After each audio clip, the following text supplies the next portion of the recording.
नमस्कार प्यारे विद्यार्थियों, मैं अनुराग झंवर ईफम सब्जेक्ट से आपका पुनर्हार्दिक स्वागत करता हूं। पिछले वीडियोस में हमने जो आंकड़े देखे हैं वो आपके दूसरे जो प्रथम प्रश्न पत्र है सब्जेक्ट का उससे रिलेटेड है, जबकि ये जो वीडियो है वो कंटिन्यूस जो हम दूसरी बुक या दूसरा पेपर व्यावसायिक अर्थशास्त्र से जो पढ़ रहे थे उसकी कड़ी में हैं। तो आज का जो टॉपिक है वो है आर्थिक नियम। देखिए, आर्थिक नियमों को जानने से पहले आपको ये जानना होगा कि नियम किसे कहते हैं। तो देखिए, नियम वो शब्द है जिसका आशय उन सामान्य कथनों अथवा प्रवृत्तियों के कथन से होता है जो प्राय सत्य या निश्चित होते हैं। ये नियम जो भी हम देखते हैं, जो भी ऑब्जर्व करते हैं, उनका एक संक्षिप्त विवरण होता है जो कि बहुत सी बातों को समझाने में हमारी मदद करता है। तो नियम क्या होते हैं? नियम वे होते हैं जो सामान्य कथन को प्रस्तुत करते हैं और जो प्राय करके सत्य होते हैं। अब हम देखते हैं आर्थिक नियम। आर्थिक नियम किसे कहते हैं? तो ये आपका टॉपिक है। आर्थिक नियम अथवा प्रवृत्तियों के कथन। आर्थिक नियम अथवा प्रवृत्तियों के कथन वे सामाजिक नियम हैं जिनका संबंध आचरण की उन शाखाओं से होता है जिनमें संबंधित मनोवृत्ति की शक्तियों का माप मुद्रा मूल्य द्वारा किया जा सकता है। देखिए, हैं वो सामाजिक नियम ही, लेकिन इनको आप मुद्रा के मूल्य में प्रस्तुत कर सकते हैं, उनको आप मौद्रिक वैल्यू दे सकते हैं। और इसके में रॉबिन्सन ने भी कहा है कि आर्थिक जो नियम होते हैं वो मानव आचरण से संबंधित होते हैं, लेकिन ये जो कथन होते हैं इनमें ये बतलाया जाता है कि किस प्रकार से आपके जो सीमित संसाधन हैं उससे उनके वैकल्पिक प्रयोग के द्वारा आप अपनी जो आवश्यकता है उसको कैसा पूरा करें। तो आर्थिक नियम क्या है? आर्थिक नियम एक सामाजिक नियम है, वो मानव के आचरण से संबंधित होते हैं और जिनका मुद्रा में मूल्य मापन किया जा सकता है। अब हम देखते हैं कि नियमों की विशेषताएं क्या है। तो देखिए, फर्स्ट तो इसका है कि आर्थिक नियम काल्पनिक तथा मान्यता प्रधान होते हैं। देखिए बेटा, आपने मांग के नियम ये आपने 12th क्लास में पढ़ा होगा। उसमें आपने देखा होगा कि जब किसी वस्तु के मूल्य में गिरावट होती है तो उसके फलस्वरूप उसकी मांगी जाने वाली मात्रा में वृद्धि होती है। लेकिन ये नियम तभी सक्सेसफुल है जब अन्य बातें समान रहें। ये अन्य बातें, चाहे वस्तु की कीमत अगर परिवर्तन कर रहे हो तो उसके टेस्ट में परिवर्तन नहीं होना चाहिए, फैशन में परिवर्तन नहीं होना चाहिए, कुल जनसंख्या में परिवर्तन नहीं होना चाहिए, मुद्रा के मूल्य में परिवर्तन नहीं होना चाहिए। बहुत सारे फैक्टर्स हैं जिनको हम ये कहते हैं अदर थिंग्स रिमेन कांस्टेंट, या अन्य बातें समान रहें। तो ये जो नियम हैं इनमें हमको मान्यता माननी पड़ती है, इसमें हमको कल्पना करनी पड़ती है और ये काल्पनिक होते हैं, ये प्राकृतिक नियम नहीं है, ये हमारे द्वारा मानव के द्वारा निर्मित हैं। तो ये आर्थिक नियम काल्पनिक होते हैं तथा मान्यता प्रधान होते हैं। नेक्स्ट पॉइंट है इसमें, अर्थशास्त्र के नियम सापेक्षिक होते हैं। देखिए, इसकी विशेषता है कि ये सापेक्षिक होते हैं, निरपेक्ष नहीं होते हैं, रिलेटिव होते हैं। ये देश काल तथा परिस्थितियों के हिसाब से परिवर्तनशील होते हैं। देखिए, जो अमीर देश हैं वहाँ पे ये नियम अलग तरह से ट्रीट करेंगे, जो गरीब देश हैं वहाँ पे ये नियम अलग तरीके से ट्रीट करेंगे। तो ये सापेक्षिक नियम है, ये देश की स्थिति परिस्थितियों अनुसार से लागू होते हैं।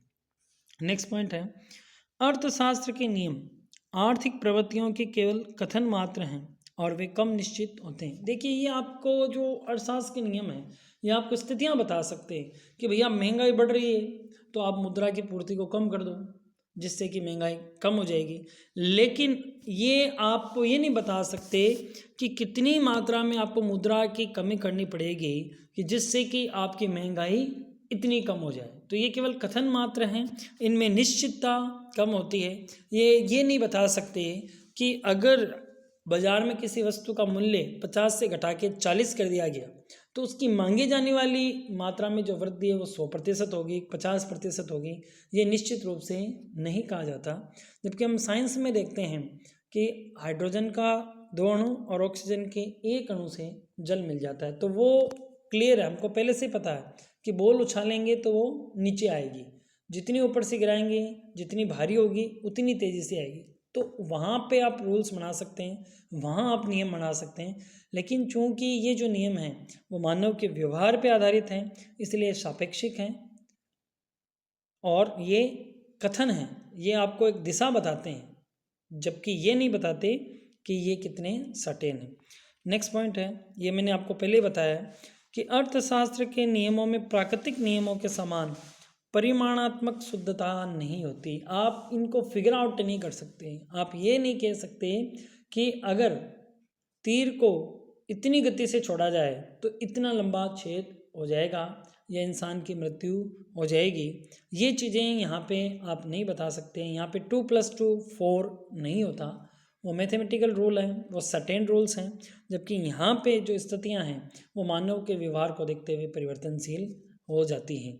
यहाँ पे आप ये नहीं कह सकते हो कि किसी वस्तु की कीमत में कमी करने कारण से उसकी मांग में अप्रत्याशित वृद्धि होगी, और होगी तो कितनी होगी, ये आप सर्टेन नहीं कह सकते हो। तो इन नियमों में प्राकृतिक नियमों के समान शुद्धता नहीं होती, बल्कि इनमें गुण होता है, गुणात्मक है ये आपको ये बता सकता है कि ऐसा होने पे क्या होगा, आपको ये नहीं बता सकता कि उसका क्या इफेक्ट होगा। तो इसीलिए हम कहते हैं कि अर्थशास्त्र के जो नियम हैं वो गुणात्मक होते हैं, न कि परिमाणात्मक। वे परिवर्तन की दिशा बताते हैं, परिवर्तन की मात्रा ये बता सकते हैं कि भाई मांग बढ़ेगी घटेगी, पर कितनी घटेगी, कितने प्रतिशत से घटेगी, ये नहीं बता सकते। अब देखिए, आपके क्वेश्चंस कई बार आया हुआ है कि क्या अर्थशास्त्र के नियमों की तुलना ज्वार भाटे के नियम से की जा सकती है। तो इसमें विचार आया, पहले कई लोग कहते थे कि जैसे ग्रेविटी का रूल होता है, गुरुत्वाकर्षण का नियम, और एक नियम होता है ज्वार भाटे का नियम। तो देखिए, गुरुत्वाकर्षण के नियम में तो एक निश्चितता है कि अगर हम किसी वस्तु को ऊपर उछालेंगे तो वो एक लेवल पे जाके नीचे आएगी ही आएगी। अगर हम खुद भी कूदने का प्रयास करते हैं तो हम वापस ज़मीन की ओर आते ही हैं। तो ये तो निश्चित है। लेकिन अर्थशास्त्र का नियम निश्चित नहीं होता, वो मानवीय व्यवहारों पर निर्भर करता है। इसलिए उसकी तुलना ज्वार भाटे से की गई है। ज्वार भाटे का मतलब, आप देखते होंगे समुद्र में पूनम और अमावस के दिन टाइड्स आते हैं, लहरें ऊंची होती हैं, जो लहरें हैं वो ऊंची उड़ती है और वापस गिरती है। लेकिन वो लहरें कितनी गिरेंगी, कितनी ऊंची उठेगी, ये निर्भर करता है कि चंद्रमा उस समय पृथ्वी से कितना दूर है, हवाओं की गति क्या है, मौसम कैसा है।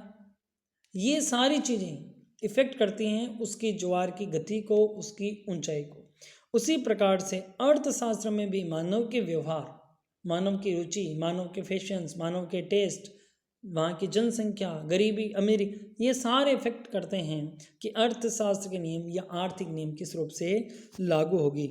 इसीलिए प्रोफेसर मार्शल ने कहा है कि अर्थशास्त्र में ऐसी कोई प्रकृति नहीं है कि जो गुरुत्वाकर्षण की तरह अटल एवं निश्चित हो।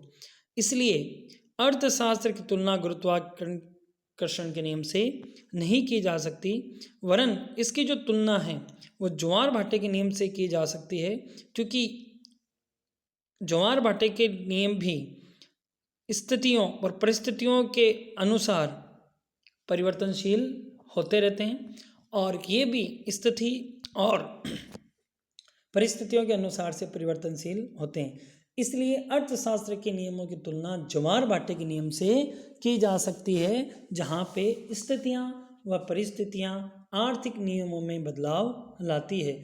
जो चीज़ विकसित देशों पे लागू होती है, जो नियम विकसित देशों पे लागू है, वो अविकसित देशों पे समान रूप से लागू हो, ये हमेशा संदेह बना रहता है। इसमें देश या परिस्थिति के हिसाब से मॉडिफिकेशन की आवश्यकता होती है। तो आज के लिए आपके लिए इतना ही। यहाँ पे मैं आपको कहना चाहूँगा कि जो इससे पहले वाला जो वीडियो हमने बनाया है, जिसमें मैंने आपको भारत में आर्थिक पर्यावरण से संबंधित जो डेटाज हैं वो शेयर किए थे, तो आपको एक असाइनमेंट भी दिया जा रहा है उससे संबंधित, उसी वीडियो संबंधित, कि जो आपने डेटाज देखे हैं उसमें आपने एक चीज़ नोट की हुई है कि राजस्थान कई मानकों पे भारत से पिछड़ा हुआ है, और महिलाओं के मामले में तो बहुत ज़्यादा पिछड़ा हुआ है। तो ये कौन से कारण रहे कि राजस्थान की महिलाएं भारत की महिलाओं से पिछड़ी हुई है? ये आप जानने समझने का प्रयास करें और नोट करें। धन्यवाद।